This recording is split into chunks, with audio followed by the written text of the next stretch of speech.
Bhagavato Arahato Sama Sambuddhassa. Semoga kebijaksanaan Buddha menghidupi kita semua. Selamat pagi semuanya. Kita dari 10L atas nama kelompok 1 di kelas agama Buddha akan mempresentasikan tentang penggunaan iptek secara bijaksana. Nah, saya perkenalkan dulu. Saya Oliver. Saya Surya. Saya Garam, saya Jinsila, dan saya Sylvia. Nah, mari kita mulai ya. Oke, pertama saya akan menjelaskan tentang latar belakang apa yang kalian butuh mengetahui sebelum masuk ke presentasi ini. Nah, apakah kalian merasa bahwa kehidupan ini pada masa sekarang berjalan sangat cepat? Bahwa kalian dikelilingi oleh notifikasi dan informasi maupun perkembangan teknologi yang tidak henti-henti. Nah, ilmu pengetahuan teknologi atau iptek berkembang sangat cepat pada masa sekarang. Itu bisa dilihat dari perkembangan teknologi informasi seperti internet, sosial media, perkembangan AI, revolusi industri, maupun perkembangan di bidang-bidang lainnya seperti bidang medis. Nah, karena ada perkembangan iptek, hidup kita berubah cara hidupnya. Nah, contohnya saya yakin kalian semua bawa HP atau laptop kan? Nah, karena kalian bawa, kan kebanyakan orang pasti sibuk baca chat-chat mereka atau menonton video-video tren terbaru atau menonton di aplikasi. Nah, karena semua hal itu, hidup kita pada masa sekarang sangat dinamis dan sangat sibuk. Nah, apakah kita masih bisa hidup dengan tenang? Tentu saja dengan agama Buddha. Nah, agama Buddha merupakan ajaran dari Sang Buddha Gautama pada 2500 tahun yang lalu. Agama Buddha mengajarkan kita untuk berhidup dengan baik dan benar dan menghindari penderitaan. Agama Buddha itu tercantum dalam berbagai buku seperti kitab Tripitaka dan juga direferensikan di buku lain seperti Visuddhimagga. Nah, agama Buddha merupakan agama salah satu terbesar di dunia, yakni besar 6, dan berkembang sangat cepat, terutamanya di Asia. Nah, saya sudah jelaskan bagaimana agama membantu dalam hidup tenang. Tapi apakah ilmu pengetahuan teknologi juga mempengaruhi agama Buddha, baik positif maupun negatif? Nah, di presentasi ini kita akan mendalami ilmu pengetahuan teknologi dan dampaknya kepada dunia. Oke, selanjutnya saya akan menjelaskan tentang pengertian iptek menurut para ahli.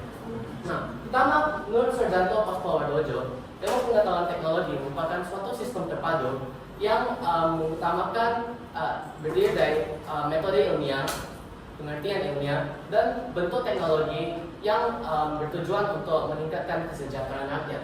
Selanjutnya, oleh Wade Bain. Wade Bain mengatakan bahwa ilmu pengetahuan teknologi merupakan suatu ilmuwan yang memiliki tujuan utama yaitu untuk memproduksi, mengintegrasikan, dan menghancurkan budaya. Nah, teknologi ini bisa meliputi hal-hal seperti perangkat, senjata, alat ukur, alat transportasi, komunikasi, dan lain-lain.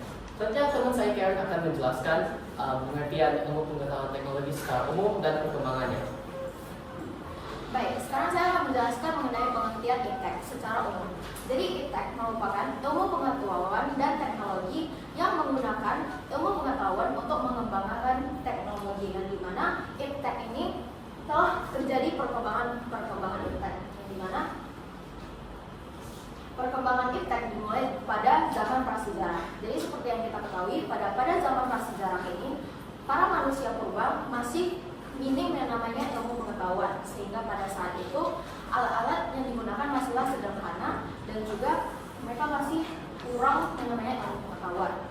Kemudian dilanjutkan pada peradaban Mesopotamia. Jadi pada peradaban Mesopotamia ini terdapat wilayah-wilayah seperti Irak, Tiongkok, Yunani yang berkembang pesat dalam alat-alatnya.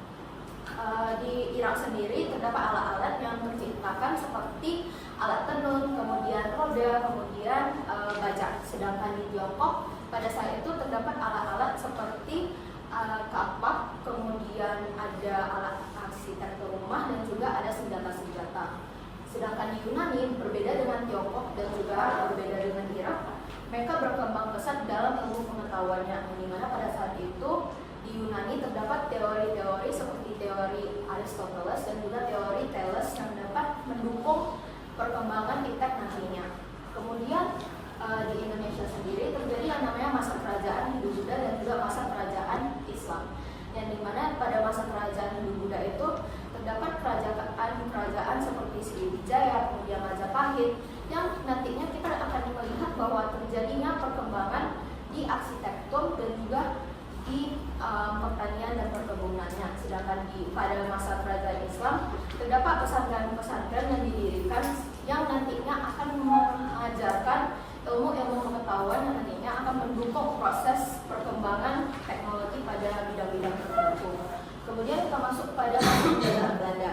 Jadi pada masa penjajahan Belanda sendiri, Indonesia pada saat itu memang akses terhadap pendidikan itu sangatlah ketat atau rendah, sehingga pendidikan pada saat itu sangatlah susah untuk diakses. Namun hal ini tidak menutup peluang berdirinya lembaga-lembaga seperti lembaga Bogor yang didirikan pada 1817.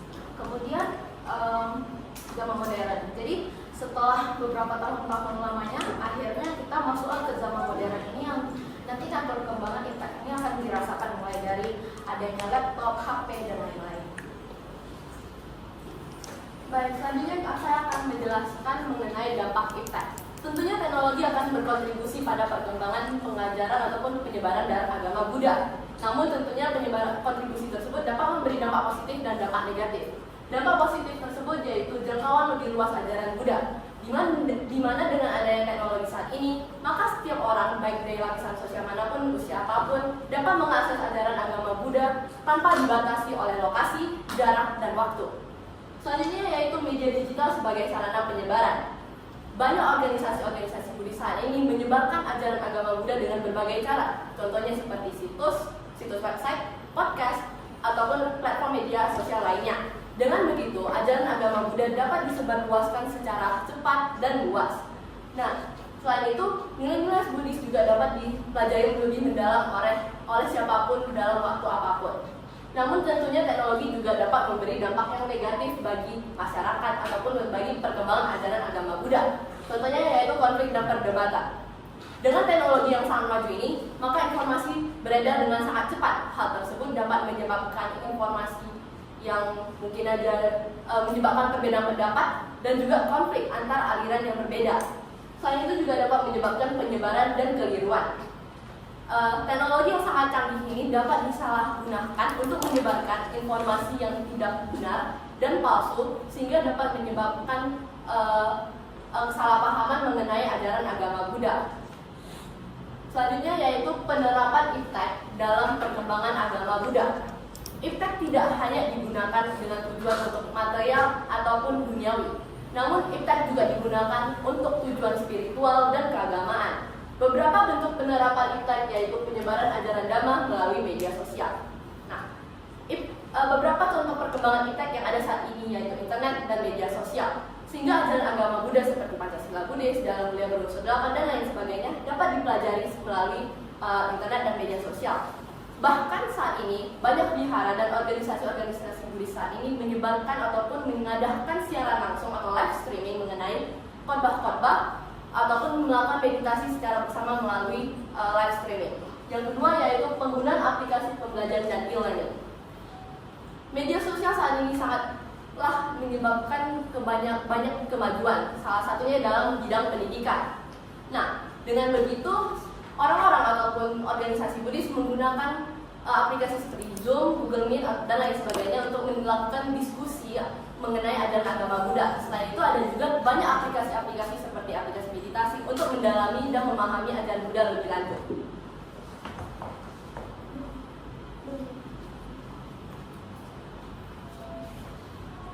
Oke, baik. Setelah itu kita akan juga bahas yang ketiga. Yang ketiga itu adalah praktik meditasi dengan bantuan teknologi.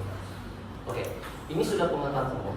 Kalau meditasi di dalam agama Buddha itu luar biasa penting. Kenapa? Karena dalam agama Buddha, meditasi itu merupakan suatu latihan di mana kita bisa mencapai ketenangan batin.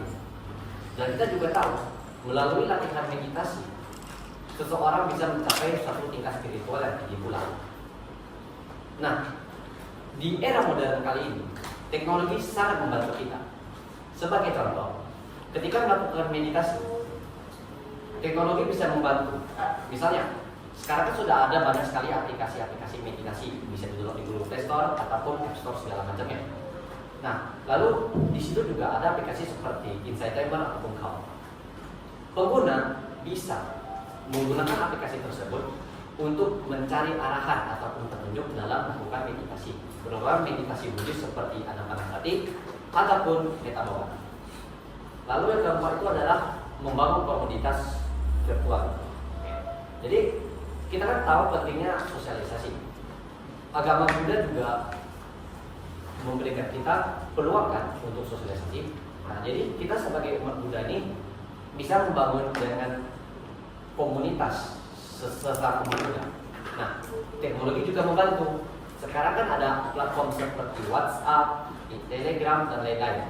Di situ kita bisa membuat satu grup, suatu komunitas di mana umat Buddha akan bergabung di situ dan mereka akan menjalin hubungan ataupun interaksi. Nah, di situ mereka juga akan mengalami peningkatan dalam hal keyakinan serta peningkatan moral dalam agama Buddha. Lalu yang terakhir adalah mendigitalisasi kitab suci ataupun penyebaran agama. Kita kan tahu kalau Tripitaka yang kita punya itu bentuknya fisik kan, seperti kertas. Kalau seandainya dalam waktu lama itu masih ada, saya yakin itu pasti akan rusak ataupun bisa hilang juga. Kalau kita buat dia di versi elektronik ataupun digital, itu kan ada jejak digitalnya dan itu penyebarannya juga bisa cepat dan luas. Maka dari itu memang sepatutnya kita sudah bisa menggunakan teknologi seperti mendigitalisasi Tripitaka agar kita bisa mempelajari di mana saja dan bahkan itu juga tersedia di berbagai bahasa.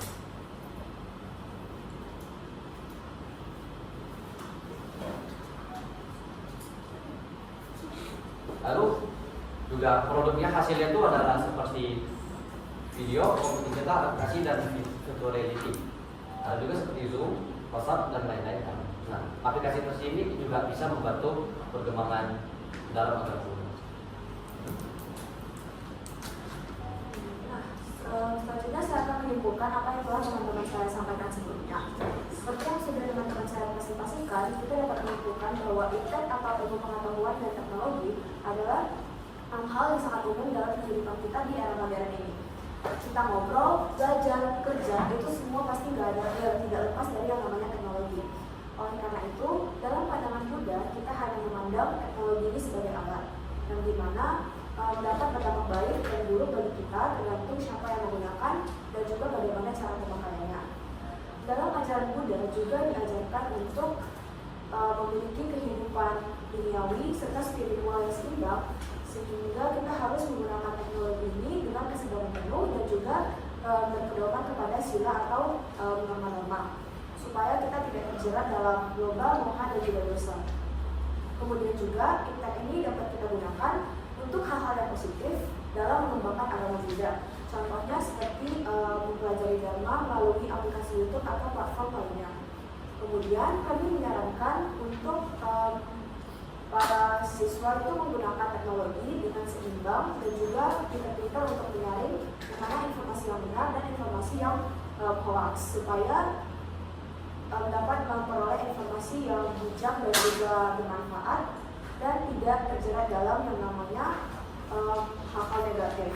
Kemudian juga dalam agama Buddha kita diajarkan untuk memilih jalan tengah, yang dimana dalam menggunakan sesuatu kita tidak boleh berlebihan. Jadi sama halnya dengan dalam penggunaan teknologi, kita tidak boleh menggunakan teknologi secara berlebihan supaya tidak menimbulkan efek samping yang buruk seperti kecanduan, kemudian termakan berita hoax dan hal-hal lainnya. Nah, kemudian orang tua dan juga guru tentunya berperan dalam kehidupan para siswa-siswanya dalam menggunakan teknologi. Nah, guru dan orang tua tentunya harus menanamkan kepada anak-anaknya bahwa misalnya teknologi itu hanyalah sekedar alat bantu, bukan segala-galanya dalam menunjang kehidupan mereka.